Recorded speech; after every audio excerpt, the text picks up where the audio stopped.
I said salute to the untouchable True School Sports Empire, That's taking right, the over untouchable. not only the South Florida boxing scene, but the worldwide boxing scene. Well, it's personal between me and you, and I'm going to do you some serious harm, you big stiff idiot. The untouchable True School Sports Empire proudly presents something the boxing game's been missing. Hey, what's going on? It's your boy BT, and I came here to talk some boxing with the thousands of True School Sports subscribers. Now, I don't got the regular lighting right now because it's kind of like it's early in the morning. And truth be told, that this fight with Golovkin and Canelo was so bad, it doesn't even, it's not even worth me having proper lighting for this video. So I'm gonna sit right here in my bed with the red light on, with no other lights on, and we're gonna talk about this fight because it's been a day and some change. It's Monday morning as I'm shooting this, and I really wanted to give myself some time to process what I watched because as I've said many times, I don't really like Canelo or Golovkin, so it would have been very easy for me to come on here and just talk hellish shit and be out of pocket. But I wanted to really delay my emotions and let them get to a healthy place so I can properly dissect what it was I saw. Now, much like a lot of things in life, sometimes the third time isn't as good as the first time. Sometimes, like when we look at a lot of the movies, sometimes the third movie ain't as good as the first movie. And I think this trilogy with Golovkin and Canelo definitely applies. That statement applies to this trilogy. I do think the first two fights are great fights.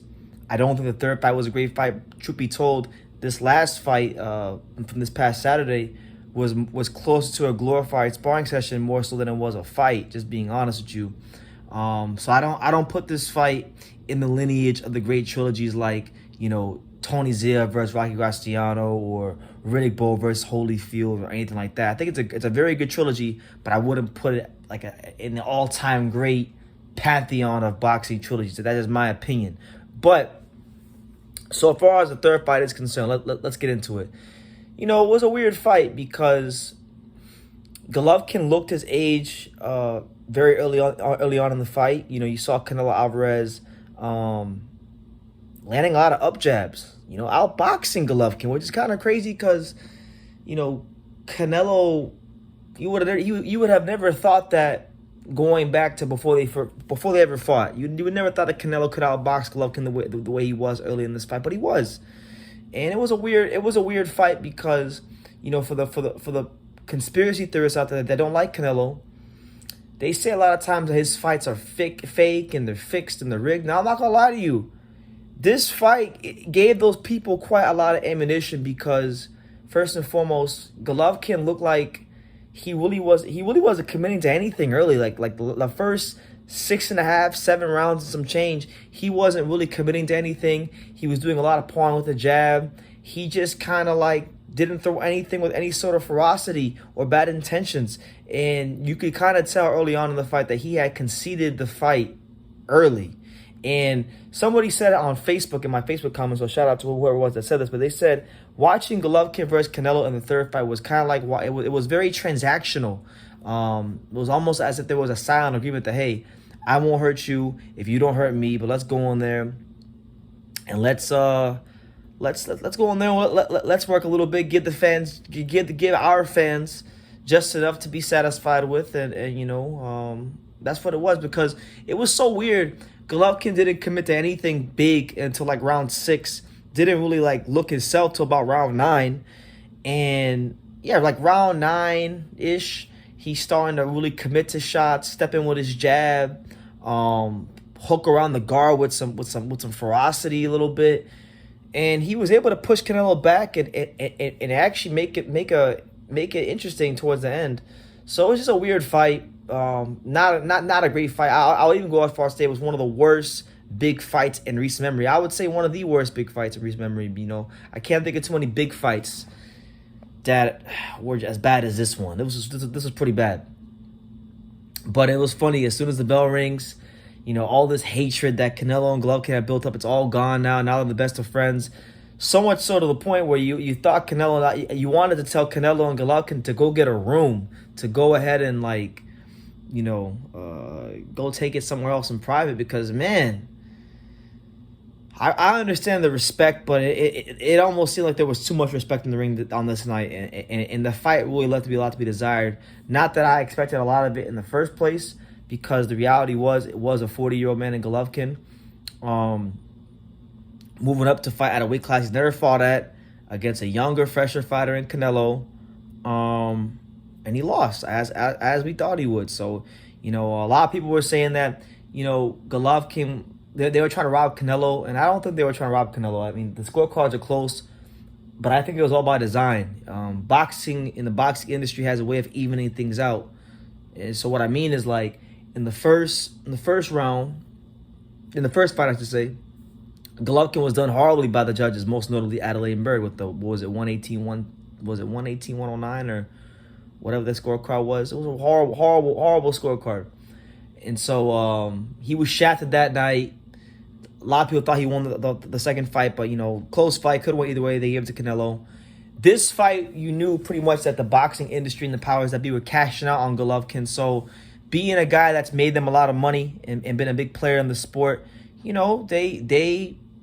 filled out the scorecards to where I feel like history will look fondly back on this performance, because on paper, they're going to say, wow, Golovkin at 40 years old gave Canelo all he could handle in a close fight. But for those of us who actually watched, we know it wasn't no close fight like that. Canelo won pretty easily. But I felt like this was actually a favor in a way that was done to Canelo to show respect to him in a loss. But that's my opinion. But I come away from the fight.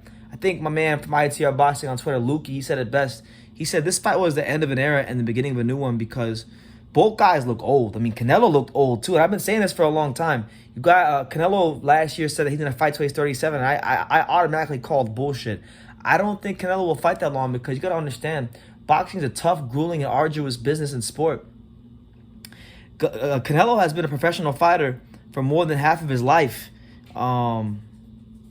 So Canelo Alvarez, he basically has taken a lot of punishment. There's been a lot of wear and tear on the body from training camps and things like that. So you can't expect him to continue to fight longer, going into his 30s. He doesn't have he's done enough to where he can be content with his life. He's going to the Hall of Fame. He's the first Mexican undisputed champion. He's been lineal champion in a couple weight classes. He's putting he's put a lot of money in the bank. He's pretty much done everything you could want from his career except fight in the Estadio Azteca in Mexico. He just made $45 million for this fight. He wears silk pajamas to almost all the press conferences, and but you know what Jack Dempsey said? It's hard to train when you're in silk pajamas. You're sleeping in silk sheets, and he's wearing them. So he's telling you, he's kind of telling you in a subtle way, he's good. So I don't, he's got hand surgery. He's got a hand injury, supposedly a hand injury or a wrist injury. So he's gonna get surgery, and he'll be out for a year. By the time he comes back, he should be around 32 or 33 years old. At that point, I don't think he's gonna have more than 3 fights left. So for those of you guys saying that Canelo Alvarez is gonna box until he's 37, I just don't see it. He's been throwing, especially at 68, he's been throwing less and less punches. He's always had stamina problems, but they're starting to show their head again. And I really think if Canelo keeps fighting, he is running the risk of losing a fight to a fighter that he shouldn't lose to, or a guy that is viewed to be lesser than the guys he's been fighting. So I'm gonna leave it at that. Not a great fight. I'm happy it's over with. We're onwards and upwards. God bless both men for the fight and their careers and everything. And we move onwards and upwards to Shakur Stevenson as he gets ready to fight Robinson Conceição. So that's my take on the fight. A very forgettable fight that I will not be revisiting anytime soon. But I can definitely say the first fight and the second fight were great fights. It's unfortunate that these two couldn't have came to an agreement earlier in their careers. Earlier after the second fight. They could have fought in 2019 or 2020. But they Canelo got what he wanted. He aged Golovkin out, and he won a very, very uneventful third fight. Golovkin got his last and final massive payday, and that's what it is. Both these guys probably won't fight much longer after this. So yeah, it is the end of an era. So yeah, leave your comments down below. Make sure you guys take the time to subscribe. And like I say in every single one of these videos, you can love me or you can hate me, but I'm just a kid from Daniel. So until next time, take care, guys. Charleston today. True School Sports, the untouchable. Yeah, Don't forget it. Hey. Up and coming.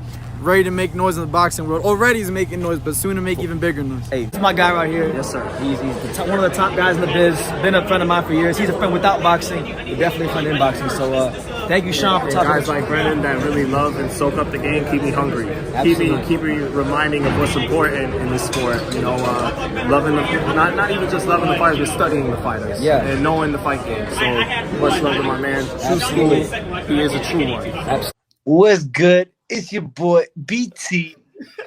Hello to the thousands of True School Sports followers. That's right, the untouchable True School Sports empire.